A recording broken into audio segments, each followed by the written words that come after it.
গরু গোবিন্দ ঘোষণা করে দিলেন, কোন দাড়িওয়ালা কোন টুপিওয়ালা সিলেটের জমিনে ঢুকতে পারবে না। মহান আল্লাহ পাক আল্লাহর ওলি দিয়া ইসলামের দাওয়াত দিবেন, এই সিলেট জমিনকে পুণ্যভূমি করবেন। এখান থেকে আজান হবে, এখান থেকে তাকবীর হবে, এখান থেকে নারায়ে রিসালাতের ধ্বনি উঠবে, এখান থেকে আল্লাহু আকবার ধ্বনি আকাশে উঠবে, ফতফত করে ইসলামের পতাকা উজ্জ্বল হবে। এটা হুকুমকার আমার আল্লাহর পাঠাইলেন শাহজালাল আমিনীকে 360 জন আউলিয়া দিয়া। জোরে বলেন মারহাবা। এ মুসলমান শুনে নাও, উনি আসলেন কোথায়? সুরমা নদী। এই সুরমা নদীর কিনারে এসে বসে রইলেন 360 জন আউলিয়া নিয়ে। কোথায়? নদী না, নদীর মধ্যে পার হওয়ার মতো কোনো ব্যবস্থা নাই, নৌকা নাই, শেকো নাই। এই মুসলমান শোনো, ভেলা নাই, ও পার থেকে পারে আসবে কেমনে করে? আল্লাহর মাহবুব বান্দা ও মুসলমান শোনো, সঙ্গে সঙ্গে 2 রাকাত নামাজ পড়লেন। এই নামাজ পড়ে হাত হস্তখাত উঠাইয়া আমার আল্লাহর দরবারে 2টি হাত উঠাইয়া চোখের পানি ছেড়ে কান্দে, আল্লাহ আমাকে তুমি পাঠাইছো ইলহামের মাধ্যমে। নবীদের কাছে আসে ওহী, ওলিদের কাছে আসে ইলহাম। ও মুসলমান শুনে নাও, ইলহামের মাধ্যমে জানতে পারলো শাহজালাল চিন্তা করো না, তোমার সফর সঙ্গীদেরকে নিয়ে আমি আল্লাহ পাক যেখানে ঘোষণা করেছি ওখানেই তুমি যাবে, যেখানে ব্যবস্থা করেছি সেখানেই তুমি যাবে। একটু ধৈর্য ধরো। সালাত আদায় করে দোয়া করে নিজের জায়নামাজখানা পানির মধ্যে ছেড়ে দিলেন।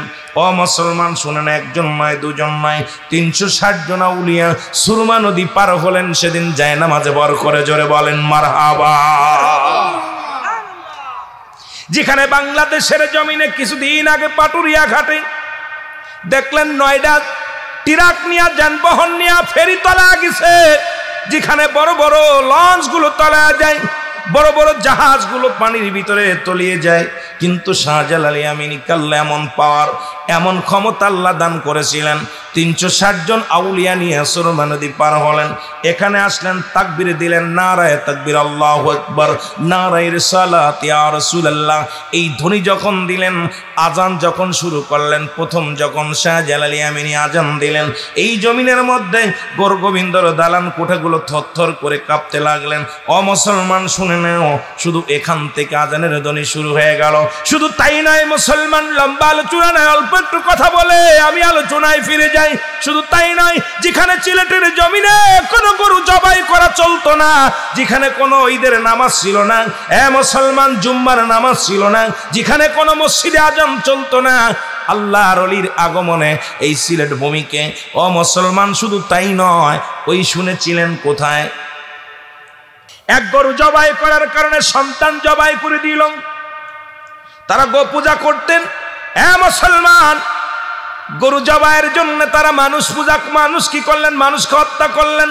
আজকে বাংলাদেশের মধ্যে সবচেয়ে বেশি গরু কুরবানি হয় সিলেটের জমিনে। কারণ লন্ডনবাসী, বিদেশি মানুষ, এরা এই দেশের মধ্যে এক একটা ফ্যামিলিতে 10টা 15টা করে, 10টা 5টা 2টা 3টা করে কুরবানি করে। আজকেও আপনাদের সন্তানকে কুরবানি করা লাগে না, সন্তানকে হত্যা করা লাগে না। তাহলে যার ওসিলায় আপনি আজকে এত বড় কুরবানি ত্যাগ করলেন, আজকে গরুগুলো কুরবানি করেন, তাদের স্মরণ করা লাগবে কি লাগবে না? মুসলমান গভীর মনোযোগ। আল্লাহ যেহেতু দুনিয়ার মধ্যে পাঠাইল, রিজিকের মালিক কে? আল্লাহ। আর একটু জোরে বলেন কে? আল্লাহ। সমস্ত প্রাণীকে খাওয়ায় কে? আল্লাহ। বাঁচায় কে? আল্লাহ। পড়ায় কে? আল্লাহ। সব কিছুর মালিক আমার আল্লাহ। একটা কথা বললে বুঝতে পাবেন মুসলমান, গভীর মনোযোগ। মুসলমান নবী সুলাইমান আলাইহিস সালাম এই পৃথিবীর মধ্যে 4 জন কাল্লা প্রতাপশালী বাদশা বানাইলেন। তাদের মধ্যে 2 জন হলো মুসলমান, 2 জন হলো কাফের। এই 2 জন মুসলমানদের মধ্যে একজন হলো নবী সুলাইমান। আল্লাহ তাকে একটা সিংহাসন দান করলেন। এটাকে দিয়া ও মুসলমান শোনো, এই সিংহাসনে চড়িয়া ও অল পৃথিবী ভ্রমণ করলেন, লাগে নাই তেল, লাগে নাই ডিজেল, লাগে নাই পেট্রোল, লাগে নাই হাওয়া, লাগে নাই। আল্লাহ পাক এমন একটা কুরসি দান করেছে, হুকুম দিছে, সঙ্গে সঙ্গে রওনা হয়ে গেছে। এই পৃথিবীর মধ্যে আর একজন ব্যক্তি, তার নাম হলো বাদশাহ জুলকারনাইন। আল্লাহ তাকে 1600 বছর হায়াত দুনিয়ার মধ্যে দান করলো, তাকে একটা মজিজার ঘোড়া দান করলো। সেই ঘোড়াটা দিয়ে অল পৃথিবীর মধ্যে 3-2 ভ্রমণ করলো মোট। এই ঘোড়াটা একটা কদম ফেললে ও মুসলমান 12,000 মাইল অতিক্রম করত। এই ঘোড়াটা মুসলমান বাদশাহ জুলকারনাইনের বডিখানা ছিল 48 হাত লম্বা। কত হাত? 48 হাত লম্বা। আল্লাহ তাকে 1600 বছর হায়াত দান করেছিল পৃথিবীর মধ্যে। কত বছর? 1600 বছর হায়াত। আপনি আমি বাঁচব কদিন রে মুসলমান? এই 50 বছর 60 বছরের জিন্দেগি এত মস্তানি কেন, এত কাটাকাটি কেন, এত মস্তানি কেন, এত টাকার গরম কেন, এত গায়ের গরম কেন রে মুসলমান? এই দুনিয়া থেকে বিদায় হয়ে চলে যেতে হবে, থাকার জায়গা নয় মুসলমান, একদিন চলেই যেতে হবে, থাকা সম্ভব নয়। এ মুসলমান, কাফেরদের মধ্যে দুজন, একজন হলো বাদশা নমরুদ, যিনি আল্লাহর সঙ্গে যুদ্ধ করার জন্য তৈরি হয়ে গিয়েছিলেন, খোদাই দাবি করেছিলেন, আল্লাহর সঙ্গে যুদ্ধ করেছিলেন। শুধু তাই নয় রে, আর একজন হলো বুক্তা নসর। আল্লাহ তাদেরকেও সাইজ করে দিছে। আল্লাহ দুনিয়ার মধ্যে কারোর রাখে নাই। আজকে যতই উল্টা পাল্টা বুঝাও, কোনো লাভ হবে না রে বাবা। হয়তো 50 বছর 60 বছরের জিন্দেগি কাটাইবা দুনিয়ার মধ্যে আরামায়েশে, আমার আল্লাহ কিন্তু শেষ করে দিবে, থাকার জায়গা নয়। এই দুনিয়া থেকে বিদায় লয়ে যেতে হবে। জোরে জোরে চিল্লায় বলা যাবে না, ঠিক কিনা? যাদের ভয় এলাকার মানুষগুলো থরথর করে কাঁপত, আজকে তারা কোথায়? তারা কবরে শুয়ে আছে। ওই কবরের উপর দিয়ে গরু ছাগলে ঘাস খায়, কুত্তা শিলে পায়খানা করে। কবর থেকে খের ধরানোর মতো ক্ষমতা আল্লাহ দেয় নাই। এই জন্য কথাটা বলতে যে একটা কথা বলতেছিলাম, রিজিকের মালিক আমার আল্লাহ। সুলাইমান আলাইহিস সালাম আস্তে আস্তে করে লাঠি ভর দিয়ে একটা সাগরের পাশে দাঁড়াইলেন। মারহাবা বলা যাবে না? আর একটু জোরে বলা যাবে না? এর সাগরের পাশে দাঁড়াইয়া রে উনি দেখতে পাইলেন একটা পিপিলিকা মুখের মধ্যে একটা খাবার নিয়ে সরষ দানা লইয়া গুটি গুটি পেয়ে হেঁটে আসে। মারহাবা বলেন না?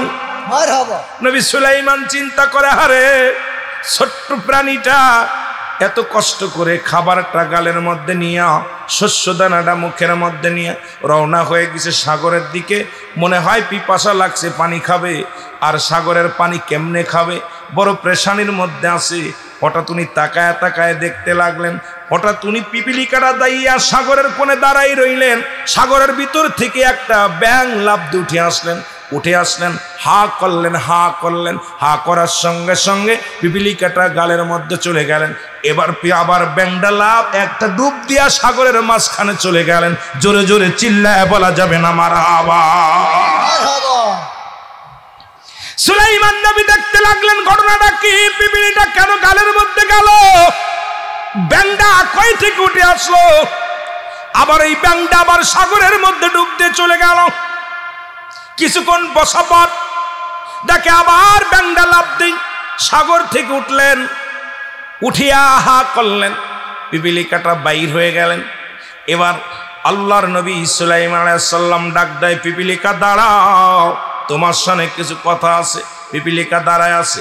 পিপিলিকা সালাম দেয়, আসসালামু আলাইকুম। হে আল্লাহর বন্ধু, এ সুলাইমান নবী। সুলাইমান নবী সমস্ত প্রাণীর ভাষা বুঝতেন, পিপিলিকার ভাষা বুঝতেন। পিপিলিকা সালাম দিলেন নবী সুলাইমানকে, বলেন, হে পিপিলিকা, একটু আগে দেখলাম তোমার মুখের মধ্যে শস্য দানা, এটা লইয়া সাগরের পারে দাঁড়াইলাম। এরপরে তোমার ব্যাঙের মুখের মধ্যে চলে গেলাম। এরপরে আবার কিছুক্ষণ পরে তোমার মুখে সেই সরষার দানা নাই, আবার দেখলাম ব্যাঙটা তোমাকে উপরে রেখে গেল। কারণটা কি, হাকিকতটা একটু বলো। এইবার পিপিলিকা বলে হুজুর ওই সাগরের মধ্যে একটা পাথরের মধ্যে একটা প্রাণী আছে, আঁকটা পড়ে গেছে, ওইটার খাবারের দায়িত্ব আল্লাহ আমারে দিছে। প্রতিদিন আমি শস্য দানাগুলো জমিন থেকে কুড়িয়ে আনি, এই আনিয়া সাগরের পারে দাঁড়ায়, আর ওই ব্যাংটাকে নিয়োগ দিয়েছে আমার জন্যে। আমি এসে খাবার লইয়া দাঁড়ায়া যায়, আর ওই ব্যাংটা আমার মুখের মধ্যে নিয়ে যায়। আবার আমি এই সাগরের ভিতর থেকে 24টা ঘন্টা তার খানার জন্য নিয়োজিত করেছে আমার আল্লাহ। জোরে জোরে চিল্লায়া বলা যাবে না মারহাবা। সুলাইমান নবী ডাকতে বলে, আমার আল্লাহ তুমি সাগরের নিচে এই পাথরের মধ্যে প্রাণীকে খাওয়াইতে পারো, সব প্রাণীকে তুমি খাওয়াও, একটা সুযোগ আমারে দিয়া দাও গো। আমি আল্লাহ তোমার একটা মাস বা একটা বছর আমার এলাকায় যত মাকলুকাত আছে এই মাকলুকাতকে খাওয়াইব। আল্লাহ কয় হবে না, লাভ কখনোই না, সম্ভব নয়, পারবি না। কয় আল্লাহ 15 দিন, কয় পারবি না। কয় 10 দিন, পারবি না। কয় আল্লাহ 5 দিন, কয় পারবি না। কয় 3 দিন, কয় পারবি না। কয় 1 দিন, কয় পারবি না। আল্লাহ এক বেলা, কয় চেষ্টা কর দেখিস পারিস কিনা। জোরে বলেন মারহাবা। এক বেলা আল্লাহ কয় দিলাম তোর এক বেলা খাওয়া। সুলাইমান নবী হুকুম দিলেন, কমের লোকেদের জন্য বড় বড় মেষ গরু যত প্রাণী ছিল জবাই করলেন, রান্না করলেন, হাজার হাজার ডাক রান্না হয়ে গেল। রান্না করে সিরিয়ালে রেখে দিলেন, এক বেলা খাওয়াবে। বড় লম্বা ইতিহাস আমি ছোট্ট করে দিই ইমানের জন্য। আজকে কালেমা পড়েছ, লা ইলাহা, নাই কোনো ইলাহা ইল্লাল্লাহু এক আল্লাহ ছাড়া, মুহাম্মাদুর রাসূলুল্লাহ সাল্লাল্লাহু আলাইহি ওয়াসাল্লাম। তুমি সাক্ষী দিলে আল্লাহর প্রেরিত রাসূল বা বান্দা হলে রাহমাতাল লিল আলামিন। আজকে শুনেন, আল্লাহকে পাওয়ার একমাত্র ঠিকানা হলো আমার নবী রাহমাতাল লিল আলামিন। জোরে বলেন মারহাবা। আমার দাদু ভাইয়েরা শোনো, রান্না শেষ। সুলাইমান নবী ডাকতে বলে, আমার মালিক রান্না হয়ে গেছে, এখন পাঠায় দাও খাবারের জন্য। আমি হুকুম দিলে আমি খাওয়াইতে পারি। আল্লাহ কয় ধৈর্য ধর, সব একসাথে আসলে বেদাল হবে। আগে সাগরের মাছগুলোরে খাওয়াই নে, দেখা যাক। সাগরের মাছ থেকে একটা মাছ পাঠায় দিলেন সুলাইমান নবীর বাড়ি খাওয়ানোর জন্য। কয় যা, সুলাইমান নবী আজকে খাওয়াইবো। চলে আসছে মাছ, এসে বলে, হুজুর আপনাকে আজকে খাওয়াইবেন, ক্ষুধার্ত অবস্থায় তাড়াতাড়ি খাওয়ান। কয় একটু ধৈর্য ধর, তুই কত কড়া খাবি, একটু ধৈর্য ধর। কয় হুজুর খাবার দেন তাড়াতাড়ি। 1 ডাক 2 ডাক 3 ডাক 4 ডাক করে শত শত ডাকের খানা মাছে খেয়ে ফেললেন, একটা মাছে খেয়ে ফেললেন। খাওয়া পর বলতেছে, হুজুর আরো আসেনি। সুলাইমান নবী কয়, মাছ নাই, কে শোনাইলি? কয় সুলাইমান শোনো, আমার আল্লাহ প্রতিদিন পেটটা ভরে খাওয়ায়, কোনদিন উপোস রাখে নাই। আজকে তুমি কি খাওয়াইলে? আমার তো পেট ভরলো না, এখনো নাস্তাই হয় নাই। আরো জোরে। এক একটা প্রাণীর টন টন খাবার ব্যবস্থা করে কে?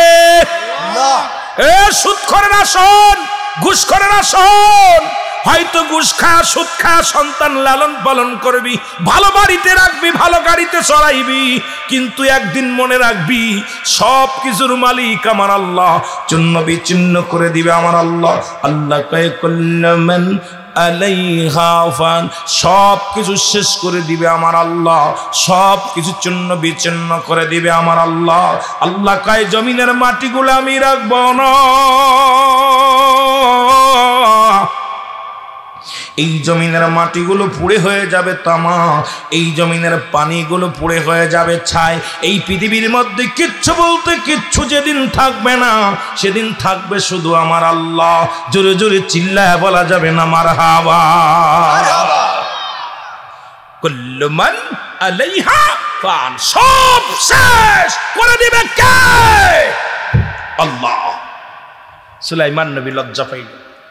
আমার আল্লাহ কয়, সুলাইমান রে, এমন এমন প্রাণী আছে যাদের টন টন খাবার লাগে, আমি আল্লাহ খাওয়াই। সুতরাং এই রিজিকের মালিক আমি। রিজিকের মালিক কে? কেউ কাউকে খাওয়াইতে পারে না। সুতরাং মুসলমান শুনে নাও, মুসলমান বাজানেরা শুনে নাও, আজকে আমরা মানুষ হতে পারি না, মানুষের মতো মানুষ হতে পারে নাই। বাংলাদেশে শিক্ষার মান বাড়াইছে, কিন্তু এই শিক্ষার মধ্যে ইসলামের কোন শিক্ষা নাই। বাংলাদেশে মডেল বানাইছে, কিন্তু মডেলের মধ্যে আমাদেরকে মানুষ নয় পশু বানায় ফেলছে। আমাদেরকে ডিজিটাল দিছে না রে বাজান না, এই ডিজিটাল বানাইতে বানাইতে আমাদেরকে মূর্খ বানায় দিছে। জোরে বলেন ঠিক কিনা? যা দিতেছে উপর পাইতেছি। কারণ আগের যুগের মানুষের দিকে তাকান আর বর্তমান যুগের মানুষের দিকে তাকান, বাবারা গভীর মনোযোগ খেয়াল করবেন। মানুষের মতো মানুষ হতে পারে নাই। বিদেশ থেকে পিএইচডি করে ডক্টরি নিয়ে যাদের হাতে রুগী মারা যায়, টাকার জন্য অপারেশন থিয়েটারে যায় না, এই মানুষগুলো, এই ডাক্তারগুলো মানুষ না অমানুষ? কথা বলেন, মানুষ কে অমানুষ? জোরে চিল্লায় বলা থাকবে, মানুষ কে অমানুষ? বাবারে শুনে নাও, আজকে সমাজের মধ্যে বড় বড় চেয়ারের মধ্যে বসে আজকে যারা টাকার ঘুষ ছাড়া যাদের কলম চলে না, এই ফাইলে যাদের ঘুষ ছাড়া সই চলে না, দুনিয়ার মুসলমান গভীর মনোযোগ। পৃথিবীর মধ্যে আসার একটা সিরিয়াল আছে যার কোনো সিরিয়াল নাই। আসেনি? কথা বলেন, যার কোনো সিরিয়াল নাই। পৃথিবীর মধ্যে আসার একটা সিরিয়াল আছে যার কোনো সিরিয়াল নাই। দেখা যায় পৃথিবীর মধ্যে বাবা জিন্দা সন্তান নাই, সন্তান জিন্দা বাবা নাই, মুসলমান দাদা জিন্দা নাতি নাই। কখন কি চলে যাবে কেউ বলতে পারি না এই দুনিয়ার জিন্দেগির মধ্যে। অমুসলমান, এই পৃথিবীর বুক থেকে বিদায় নিয়ে যাব, থাকার জায়গা না, কেউ থাকবে না। আদম থেকে শুরু করে, আদম আলাইহিস সালাম থেকে শুরু করে আখেরি নবী এখন পর্যন্ত যত নবীগণ, গাউসগণ, কুতুবগণ, যত লোক আসলেন সবাই দুনিয়া থেকে বিদায় হয়ে গেছে। একে একে আপনারও চলে যেতে হবে, থাকার জায়গা না, থাকবো না। ও মুসলমান শুনে নাও, এক নাম্বার বিপদ হলো মানুষের মরণ। এই মরণের চিন্তা যদি কোনো ব্যক্তি করে, সে সুদ খাইতে পারে না। মরণের চিন্তা যে ব্যক্তি করে সে ঘুষ খাইতে পারে না। মরণের চিন্তা যে ব্যক্তি করে সে অন্যায় পথে পা বাড়াইতে পারে না। মরণের চিন্তা যে ব্যক্তি করে সে দুর্নীতি করতে পারে না। মরণের চিন্তা যে ব্যক্তি করে সে নামাজ ছাড়তে পারে না। মরণের চিন্তা যে ব্যক্তি করে সে হারাম ভক্ষণ করতে পারে না, কারণ মরণের চিন্তা আমাদের মধ্যে নাই। ও মুসলমান শুনে নাও, কিন্তু এই দুনিয়ার জিন্দেগি কদিন বাঁচবো, কদিন আমরা দুনিয়ার মধ্যে থাকবো। এই দুনিয়া থেকে ফিরাউন, নমরুদ, কারুন সবাই বিদায় হয়ে গেছে রে। আপনারও যেতে হবে, দুনিয়া থেকে চলে যেতে হবে। সবচাইতে সহজ মৃত্যু আমি পিরাইট আলোচনার মধ্যে বলি। ও মুসলমান শুনে নাও, আল্লামা মুফতি আমজাদ আলী সাহেব একটা কিতাব লেখলেন, কিতাবের নাম বারে সইয়া। এই কিতাবের মাধ্যমে লিখতে যা বললেন, দুনিয়ার মানুষ শোনো,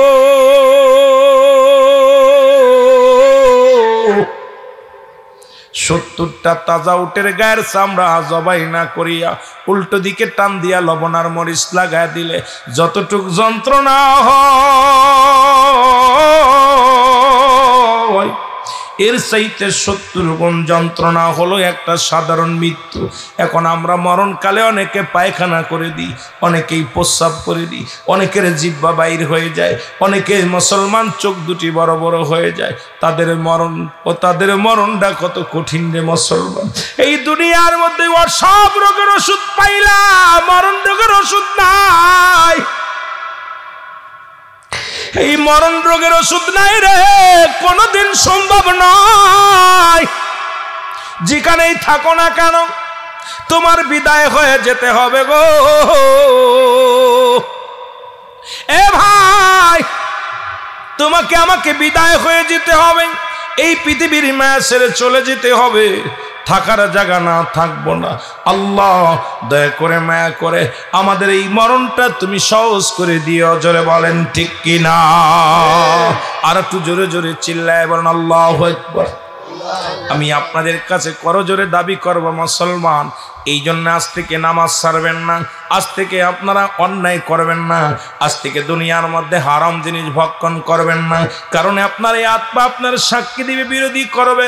আপনার হাত, আপনার পা, আপনার সব অঙ্গ প্রত্যঙ্গ কিচ্ছু আপনার নয়।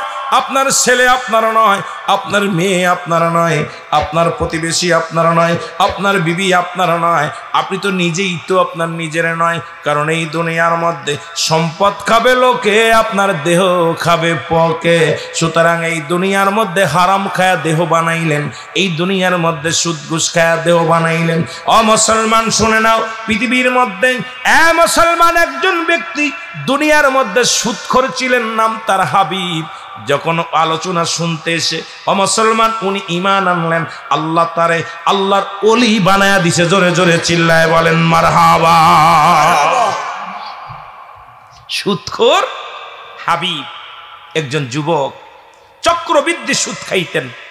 চক্রবৃদ্ধি সুদ খাওয়ার জন্যে আমার বাবারা, উনি একদিন সুদের টাকা উঠাইতে গেছে, যায়া দেখে ওই বাড়ির মধ্যে যায়া দেখে টাকা নাই। বলতে টাকা নাই, টাকা দাও, ওই টাকা নাই।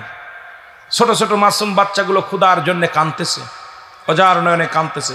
প্রতিবেশী আকিকা করছে, আকিকা থেকে একটু গোস্ত দিছে, একটু গোস্ত দিছে, সেই গোস্তটা ঢেকে রাখছে। মশলার অভাবে রান্না করতে পারছে না, তেল নাই, লবণ নাই, কিচ্ছু নাই, রান্না করতে পারছে না, ঢেকে রাখছে। হাবিব বলছে আজকে টাকা না দিলে কোনো সারণ নাই, টাকা দিতে হবে, না হয় বাড়ি থেকে যাব না, বাড়ি থেকে যাব না। তখন উনি জোর করে ঘরের ভিতর, রান্নাঘরের ভিতর ঢুকা দেখে একটু গোস্ত রয়েছে, গোস্তটা উনি জোর করে ছিনিয়ে নিয়ে গেলেন। ওই মহিলা বলতেছে, মেয়েটা বলতেছে, ভাইজান আমার সন্তানের আজ 2 দিন না খেয়ে আছে, ক্ষুধার্ত অবস্থায় আছে, আপনি দয়া করে গোস্তটা নেবেন না, আমার সন্তানদেরকে রান্না করে দিব। মশলা নাই, তেল নাই, লবণ নাই, কিচ্ছু নাই, এই জন্য রান্না করতে পারছি না। আমার ছোট মাসুম বাচ্চাগুলো 2টা দিন অনাহারে আছে, ক্ষুধার যন্ত্রণায় আছে, আপনি রান্না গোস্তটা নিয়েন না। উনি জোর করে এটা ছিনিয়ে নিয়ে গেছে। নিয়ে যাওয়ার পর আমার মুসলমান বাবারা নিয়ে বাড়িতে যেয়ে বলছে, বিবি রে, বিবি রান্না করো, আমি এটা খাবো। উনি রান্না করছে, রান্না করে ঢেকে রাখছে। যখন খানা খাইতে গেছে দেখে পুরো গোস্তের টুকরা আর গোস্তের টুকরা নাই, সব রক্ত হয়ে গেছে, পাতিলের মধ্যে পুরোটা রক্ত। তখন হাবিব একটা চিৎকার মারছে, আল্লাহ, আমি জোর করে গোস্তটা ছিনায় এনে রান্না করলাম, সেই গোস্তটাকে তুমি রক্ত বানায় দিছো। তাহলে আমি মানুষের কাছ থেকে এত জোর করে টাকা নিয়ে আসি, সুদের টাকা, তাদের কাছ থেকে কষ্ট দিয়ে নিয়ে আসি, আল্লাহ তুমি আমার সঙ্গে কি ব্যবহার করবা? একটা চিৎকার মেরে বলে, আল্লাহ তুমি আমাকে মাফ করে দাও, আমি আর জীবনে সুদের কাজের মধ্যে জড়িত না, আমাকে তুমি ক্ষমা করে দাও। উনি তওবা করলেন, খাস তওবা। কারণ কিয়ামত পর্যন্ত কোনো নবী আইতো না, কিয়ামত পর্যন্ত আইব শুধু আমার তওবা থাকবে, তওবার দরজা খোলা। এই সুদখোর হাবিব খাস তওবা করলেন, তওবাতুন নসুহা কবুল হয়ে গেলেন আল্লাহর দরবারে। এই ঘুষ সুদখোরকে আল্লাহ জগৎ বিখ্যাত একজন আল্লাহর ওলি বানায় দিয়েছে। জোরে বলেন সুবহানাল্লাহ। চিন্তার বিষয়, কলিজার টুকরা সন্তানকে হত্যা করলো, তবুও বলেছিল, আল্লাহ আজকে আমার সন্তানকে হত্যা করলো গরু গোবিন্দ, আমার দুঃখ নাই, তবে যেন সিলেটের জমিনে আমার মুসলিম ভাইয়েরা যেন গরু কুরবানি করতে পারে তাদের সন্তানের জন্যে। আজকে দেখি অল বাংলাদেশে সিলেটে যত গরু কুরবানি হয় অন্য জেলায় এত হয় না, অন্য কয়েকটা জেলা মিলে যা হয় আপনাদের একটা থানায় তা হয়, ঠিক কি না? ওই চামড়ার ব্যবসা যখন, চামড়ার ব্যবসায়ীরা যখন দেখি ওই লাট মেরে গাড়িতে নিয়ে যায়, দেখি সিলেট থেকে সিলেটের চামড়া যাচ্ছে আর যাচ্ছে, তাহলে বোঝা গেল যে আপনারা কি পরিমাণ কোরবানি করেন। আবার গাড়ি থেকে অনেক সময় দেখি বিদেশ, আপনাদের আমাদের দেশ থেকে, আমাদের ওই বঙ্গ থেকে দেখি ট্রাক ভরে ভরে সব সিলেটে চলে আসে, গাড়ি বড় বড় গরুগুলো লোড দিয়ে দিয়ে নিয়ে আসে। কোথায় যাচ্ছে? সিলেটে যাচ্ছে, সিলেটে যাচ্ছে, চট্টগ্রাম সিলেটে যাচ্ছে। তাহলে বোঝা গেল যে আপনারা কত, এই যে যাদের অবদান, সেই অবদান যারা অস্বীকার করে, এদের মতো নাফরমান বান্দা পৃথিবীর মধ্যে নাই। যেটা বলেন ঠিক কিনা? ও তার মাটিতেও খায় না, জমেও সয় না, নবীর প্রেমিক যে জনা, তার মাটিতেও খায় না, জমেও সয় না, নবীর প্রেমিক যে জনা। একটু জোরে বলেন, তার মাটিতেও খায় না, জমেও সয় না, নবীর প্রেমিক যে জনা। হাদিসের বর্ণনা, অলিগণ মরে না, কানের দল হাদিস কুরআন পড়ে না। এরে খাঁটি অলি যে জনে মরণ নাই জগতে, খাঁটি অলি যে জনে মরণ নাই জগতে, দেখো না হাদিস কোরআন ঘাটিয়া তারে মাটিতেও খায় না জমেও সই না, নবীর প্রেমিক যে জনা তারে মাটিতেও খায় না জমেও সই না, নবীর প্রেমিক যে জনা। জোরে বলেন মারহাবা। মারহাবা। কষ্ট হচ্ছে আপনাদের? দলিল হলো মেরকাত শরে মেরকাতের 10ম খণ্ডে। এখন কইতে পারেন হুজুর গজলটা গাইলেন দলিল আছে না? দলিল আছে। মেরকাত শরে মেরকাতের 10ম খণ্ড 722 নম্বর পৃষ্ঠা, তাফসীরুল বায়ান 5ম খণ্ড 524 নম্বর পৃষ্ঠা। রাসূল বলে আলা সাবধান, ইন্না নিশ্চয়, আলা ইন্না উদাল্লাহি, আল্লাহর তরফ থেকে যারা ওলি হয় লা ইয়ামুত, তাদের মৃত্যু নাই। জোরে বলেন মারহাবা। আল্লাহু আকবার। ইয়া রাসূলুল্লাহ, ইয়া। তাহলে বোঝা গেল দলিল আছে। লা ইয়ামুত নবীজি বলছেন, আর আল্লাহ বলছে কুল্লু নাফসিন যায়কাতুল মাউত। কষ্ট পাচ্ছেন আপনারা মনে হচ্ছে? ওলিদের কথা বললে মুখটা মলিন হয়ে গেছে, মনে হচ্ছে ওলি আল্লাহদের বিপক্ষের লোক আপনারা। বোঝেন আমার কথা? বোঝেন?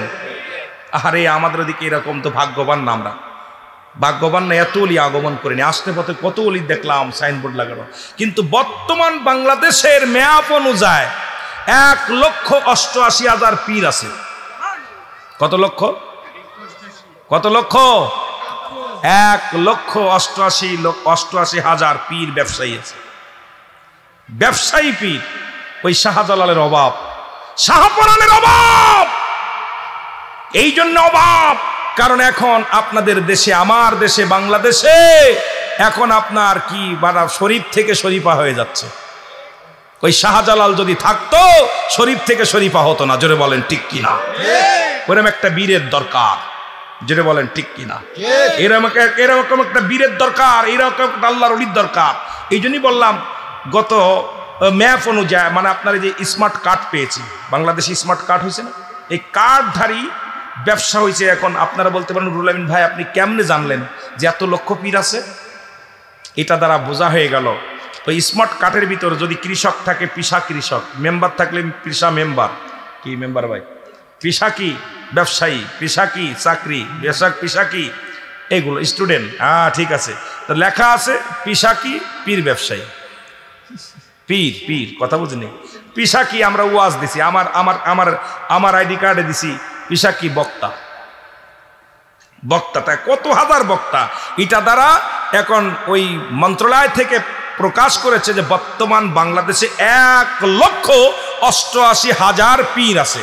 এই সমস্ত পীরের মধ্যে সারাশিদে খুঁজেও এখন হক্কানি পীর পাইতেছি না, সব ব্যবসায়ী পীর। ওই আগের যুগের ওই কামেল পীরগুলো যদি আমার জমিনে থাকতো, আমাদের দেশে শরীফ থেকে শরীফা কখনো হওয়া সম্ভব ছিল। কথা বোঝেন নাই? এখন যারা আছে সব ব্যবসায়ী পীর, কামেল পীর সব শেষ, কামেল পীরের জগৎ শেষ, কামেল পীরের অভাব। এই জন্য আমাদেরকে কামেল যারা আছে তাদেরকে আমরা স্মরণ করি। আমরা পীর কোনো মাকসুদ নাই, মাকসুদ স্বয়ং আল্লাহ। মাকসুদ কে? আল্লাহ। পীরের কাছে গেছে আল্লাহকে পাওয়ার জন্য। এখন আমাদের দেশে চিন্তা কত হাজার মুরিদ কার হলো, কয় হাজার পীর মুরিদ হলো। এই যে অবস্থাটা, এখান থেকে ফিরে না আসা পর্যন্ত মুসলমানকে জিন্দা করতে হলে শাহজালালের সৈনিকদেরকে জাগতে হবে। জোরে বলেন ঠিক কিনা? আরো জোরে বলেন ঠিক কিনা? এই জন্য এই সিলেট ভূমি থেকেই আমাদের আজকে শপথ নিতে হবে। এই শপথ হলো সত্যের শপথ যে আমরা এই জমিনের মধ্যে কোনো বাতিলদেরকে আর জায়গা দেওয়া যাবে। ছুটে আই শাহজালালের সৈনিক আছো যারা, ছুটে আই ফুলতুলি বাবার সৈনিক আছো যারা, ছুটে আই শাহপরানের সৈনিক আছো যারা, কতল কর মৌলবাদীর আস্থা আনাটা, কতল কর গৌর গোবিন্দর ওই সালাসির মর্দাখানা। শাহজালালের পাকভূমিতে যারাই আসলো ভাগ বসাতে, শাহজালালের পাকভূমিতে যারাই আসলো ভাগ বসাতে, আবর্জনা কতল করে সুন্নিয়াতের ফসল ফলা। ছুটে আই শাহজালালের নির্ভীক সৈনিকেরা, ছুটে যাই শাহজালালের নির্ভীক সৈনিকেরা। জোরে বলেন ঠিক কিনা? চিরতরে বিদায় নিছে, আনতে হবে। আজকে যেদিকে তাকাই সেদিকেই দুর্নীতি, যেদিকে তাকাই সেদিকেই দুর্নীতি, যেদিকে তাকাই সেদিকেই লুট, যেদিকে তাকাই সেদিকেই হত্যা, যেদিকে তাকাই সেদিকেই অন্যায়, অন্যায় আর অন্যায়। জোরে বলেন ঠিক কিনা?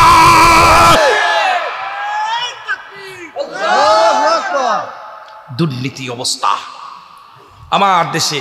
কিছুদিন আগে দেখলাম ইন্টার পরীক্ষায় পাশ করাই দিবে বলে এক একজনের কাছ থেকে 500 ছাত্র জীবন নষ্ট করছে। যে শিক্ষকের কাছে না পড়লে ছাত্র ফেল, প্রাইভেট না পড়াইলে। এই শিক্ষকগুলো কি মানুষ না অমানুষ? জোরে বলেন মানুষ কি অমানুষ? সন্তান বাবার কাছে, বাবা বুড়া হয়ে গেলে যে সন্তানের কাছে জায়গা পায় না, থাকার জায়গা হয় না, খাওয়ার জায়গা হয় না, এই সন্তানগুলো মানুষ কি অমানুষ? জোরে বলেন মানুষ কি অমানুষ? হে মুসলমান, এখন মানুষ আপনারা বুকে হাত দিয়ে বলেন কয়টা মানুষ এখানে আছে? আজকে সুদ খাওয়া হারাম কি হালাল? জোরে বলেন সুদ খাওয়া হারাম কি হালাল? আপনারা যারা হালালের পক্ষে একটু হাত উঠান। হালালের পক্ষে। সুদ খাওয়া হালাল? আয় হায়, আমার ভাষা বোঝেন নাই? সুদ সুদ সুদ খাওয়া হালাল না হারাম? হালালের পক্ষে কে কে একটু হাত তোলেন।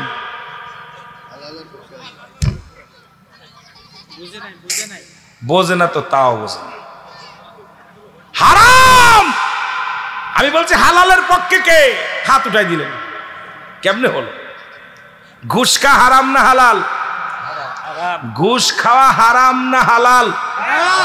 যাদের কাছে হালাল একটু হাত তোলেন। বোঝে নাই, বিপদে আছে। আপনারা কি কোন হারাম আর হালাল বলেন না? তা আমিও তো হারাম আর হালাল বলতেছি। শুয়োরের গোশত খাওয়া হারাম না হালাল? কথা বলেন, হারাম না হালাল? হয়তো আমার কথায় এখন দিনের বেলা অনেক অফিসারের কষ্ট লাগতে পারে মনের ভিতরে। যারা ঘুষ খায়, যারা সুদ খায়, সুদ খাও হারাম, শুয়োরের গোশত খাও হারাম। ঘুষ খাও হারাম, শুয়োরের গোশত খাও হারাম। যারা অফিসে বসে সুদ খায়, ঘুষ খায়, যারা চেয়ারের মধ্যে বসে যারা ঘুষ খায়, তাদের জন্য গরুর গোশত বৈধ নয়, তাদের জন্য বৈধ হলো খিনজিরের গোশত। জোরে বলেন ঠিক কিনা? খায় ঘুষ, কেনে হালাল গোশত। ঘুষখোরের ভাব দেখবেন গাড়িতে বইয়া, রাস্তার মধ্যে গাড়িতে বইয়া ড্রাইভারে পাঠায়, যা 20 কেজি গোশ নিয়ে টাকা দিয়ে দেয়। এই টাকা আসলো কই থেকে? তোর ইনকাম মাসে 50,000 টাকা, একদিনে কিনিস 50,000 টাকার গোশ। তো ছেলের গায়ে, মেয়ের গায়ে যে পোশাকগুলো আমার দেশে দেখলাম, সেদিনকে দেখলাম আমার দেশে কিরানি, আমার দেশে কিরানির 5 তলা 10 তলা বাড়ি, ঢাকা শহরে 3টা বাড়ি হয়েছে কিরানির। এই জন্য সুদখোর, ঘুষখোর এদের সাথে কোনো আত্মীয়তা করবেন না। রাজি আছেন? ঘুষখোরের লগে কোনো আত্মীয়তা করবেন, সুদখোরের সঙ্গে কোনো আত্মীয়তা করবেন?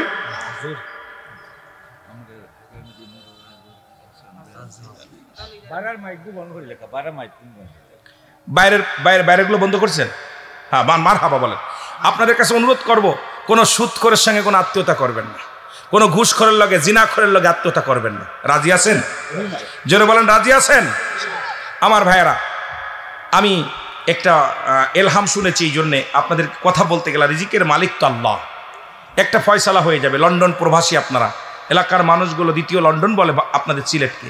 এই জন্য আপনাদের কাছে আগামী মাহফিলের জন্য আপনাদের কাছে কিছু দাবি করছে। আমাদের মাঝে আসবে মনোয়ার হোসেন মাহমুদি সাহেব, তারপরে আসবে শামীম রেজা, আমাদের ছোট ভাই, আমাদের শামীম রেজা আসবে, অনেক ভালো আলোচনা করে। বেলাল হোসাইন সাহেব আসবেন, উনি আলোচনা করবেন। সেলিমউদ্দিন আসবেন। রইল পড়ে মারার পরে দেখবে চেয়ে গো, দাদাই গেছে, বাবাই গেছে, কেউ আইল না ফিরে, তোমার তো যাইতে হবে গো ভাই অন্ধকার কবরে, তোমার তো যাইতে হবে গো। জোরে বলেন মারহাবা। সিদ্দিক ভাই 5,000 টাকা। আল্লাহ আরো 20 মিনিট আলোচনার মধ্যে অনুরোধ করছি, একটু আলোচনায় আমরা যাই। মহব্বতে দুরূদ শরীফ পড়েন। আল্লাহুম্মা, আস্তে আস্তে আস্তে মহব্বতে। ওয়ালা আলি সাইয়্যিদিনা,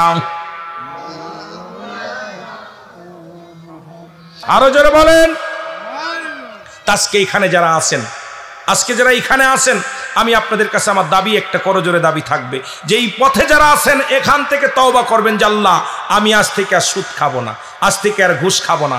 আল্লাহ বাকি জিন্দেগিটা আমাকে তুমি কবুল করো, যদি ওই সুদখোরকে তুমি আল্লাহর ওলি বানাইতে পারো। আল্লাহ আমি ভুল করেছি, আজকে মাহফিল থেকে আমাকে তুমি ক্ষমা করে দাও। আল্লাহ আমি বাকি জিন্দেগিটা তোমার দিনের জন্যে, আমি আমার হালাল খাদ্যের জন্যে জীবনটা কুরবানি করে দিব, তবু আমি হারাম জিনিস ভক্ষণ করব না। জোরে বলেন আল্লাহু আকবার। আর একটু জোরে বলেন আল্লাহু আকবার। এই জন্য আমার ভাইয়েরা, অসংখ্য মানুষ এইরকম ইসলামের বুঝ যখন তাদের মাথায় আসছে সব ছেড়ে দিছে, ছেড়ে দিয়ে তারা কি করেছে, ইসলামকে ভালোবেসে আল্লাহকে ভালোবেসে তারা দিনের মধ্যে জড়িত হয়ে গেছেন। অসংখ্য মানুষ কোরআনকে রিসার্চ করতে যায়, কালেমাকে রিসার্চ করতে যায়, তারা কি করেছে, অমুসলিম থেকে মুসলমান হয়ে গেছে, অমুসলিম থেকে মুসলমান হয়ে গেছে।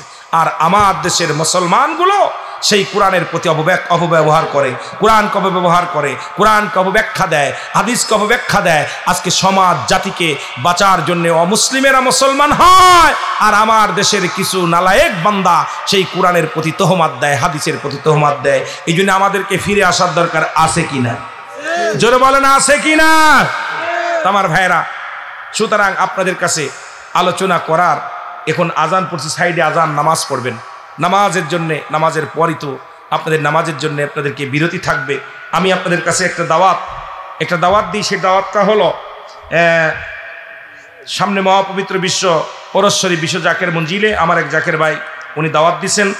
এই দাওয়াত দিছেন উনি জাকের মঞ্জিল আটপসি ফরিদপুর, এই মহাপবিত্র বিশ্ব শরীফে সামনের মাসে 17, 18, 19, 20 মহাপবিত্র বিশ্ব শরীফ উদযাপন হবে।